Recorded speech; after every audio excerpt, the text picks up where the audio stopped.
make church fundraising a devotional affair.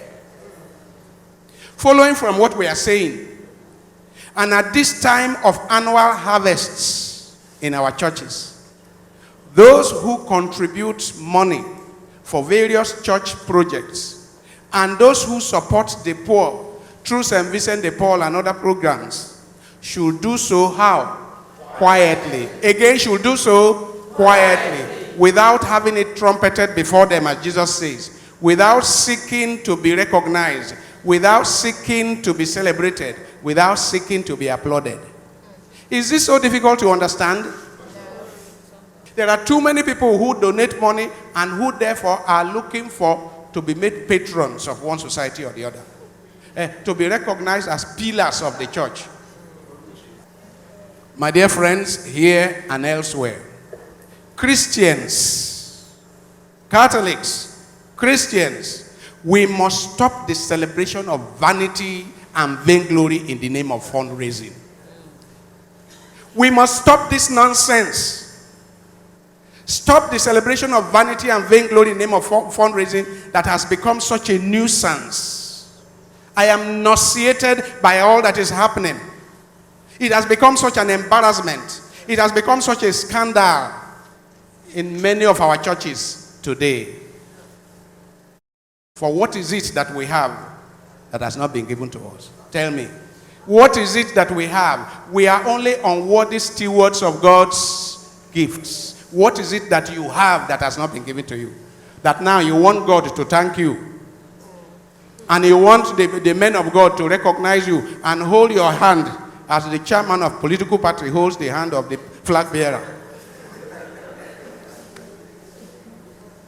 We are only unworthy servants or stewards of God's gifts and resources. So we must learn to make giving in church a spiritual and devotional affair. Didn't Jesus Christ say that if you trumpet your giving to God, you have already received your reward? I don't want to have received my reward already here now.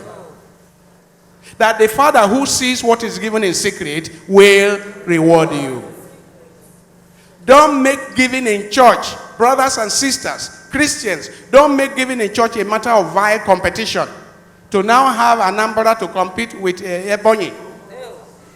In a country that we are struggling to unite people, it is in the church you will now bring the plateau people, you bring their head to conflict with that of Enugu people in order to show who can supersede the other. Come on, this is vile. It's shameful. Giving in church should not be made a matter of vile competition or obscene entertainment. That we are bringing comedians, secular entertainers into the church, cultural groups into the church to entertain people so that they can donate money. When did we start this nonsense? When did we lose our way? Priests and pastors, chairmen of church councils, lay leaders, chairmen of harvest committees should take time to teach their members who have money on how to be truly generous to God. In fact, all that is happening is a reflection of how poorly we have taught our people to be generous. If our people are asking for recognition and to be applauded before they give, it's either that they don't have or we have not taught them what Christian generosity is. We need to teach our people how to conduct their fundraising activities in a manner that is faithful to Jesus Christ's teaching in Matthew chapter 6, verse 1 to 4, where it says, do not have your charity, your almsgiving trumpeted before you. You have already received your reward. Are we not reading the Bible? We must conduct our fundraising in a manner that is consistent with the sanctity and the dignity and the integrity and the solemnity of Christian worship. Everything we do in every church, and particularly in the Catholic Church where we have the Blessed Sacrament reserved, everything we do should be what? Solemn. With dignity, with integrity, with solemnity. This is the way to go to teach people to be generous. rather than resort to cajoling, blackmailing, coercing, manipulating, or employ such crude, shoddy tactics or such scandalous gimmicks that violate the very integrity of Catholic liturgy. Do we do any such nonsense here? No. God forbid. And I have never entertained them in every church that I have been in 41 years. I've never entertained them. And I will not entertain them. And I will shout and scream at those who are entertaining them that this is wrong. This is wrong. This is unacceptable. After 41 years in the priesthood, I should know what is wrong and what is right in our church practice. These shameful practices in some of our churches have become such a nuisance that we are now chasing away genuine Christians. We are now chasing away genuine Christians who simply want to worship God in sanctity and solemnity and who do not want to witness a bazaar every Sunday. How can we be having a bazaar every Sunday? Bazaar used to be one Sunday a year.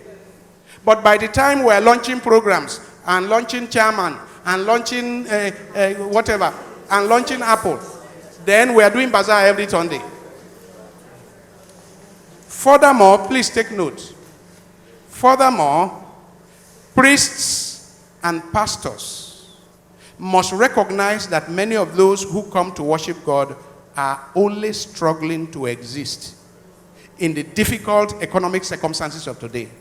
Many of those who come to worship God are only eking a miserable living, only struggling to exist in our dire economic circumstances. So, this is a most inauspicious time to harass and cajole and manipulate people for money.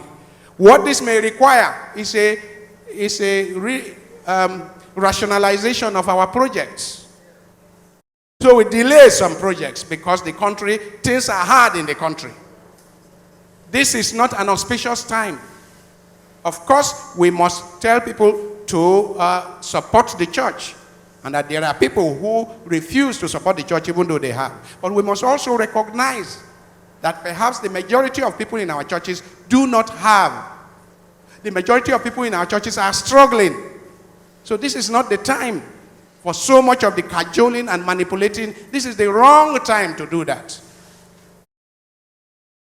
I pray earnestly today that church leaders in Nigeria will recognize this as a matter requiring urgent attention. Amen. Amen.